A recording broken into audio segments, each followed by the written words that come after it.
Pozdrave, čestitati svima vama, vašem župniku, patron Blažnog Alojzija Stepinca.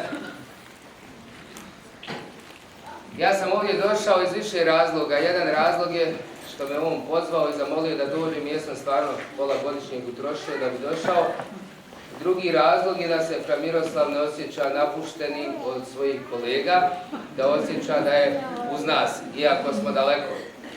A sada bih rekao samo kratko, minutu, dvije, jednu kratku priču da bi fra Miroslave, kada si ti preuzeo misiju? Prije 5 mjeseci. Da malo onako ohrabrim i tebe, a i ove tvoje drage župljane.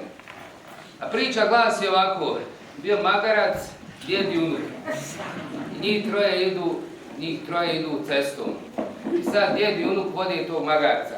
Jedna baka kraj ceste gleda u to, kaže što ne uzjaši od tog magarca. I uzjaši i djed magarca. Nastave malo dalje, kaže druga baka, sidi ispred kuće, pije kavu. Kaže što je djed on star uzjašio magarca, što nije unuk. Sad djed siđe s magarca, popne se unuk. Idu malo dalje, treća baka u selu kaže što je unuk se popeo onako mlad, što nije djed, unuk siđe i djed se popeo. Nastave on dalje, kaže jedna baka što uopće liko jaše magarca, magarac star. Siđu oni s magarca, idu dalje kroz selo, dole baka jedna druga viče, pa što se neko ne popne na tog magarca. Na kraju magarac uzjaši djeda i nastavi. A šta sam htio reći? Miroslave, šta god ti napravio nije švaljat. Niti svijetu, ni svijet tebi. Da ste mogli boljeg dobili bi. Volite njega, on će vas i spremno naprijed.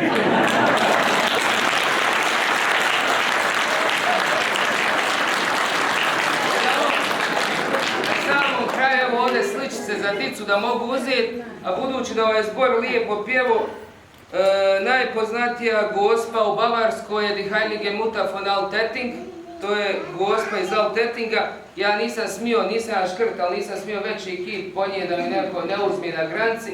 Pa evo Leopolda, ovaj tebi kip ove gospe da čuva vaš zbor i da imate podmlatka.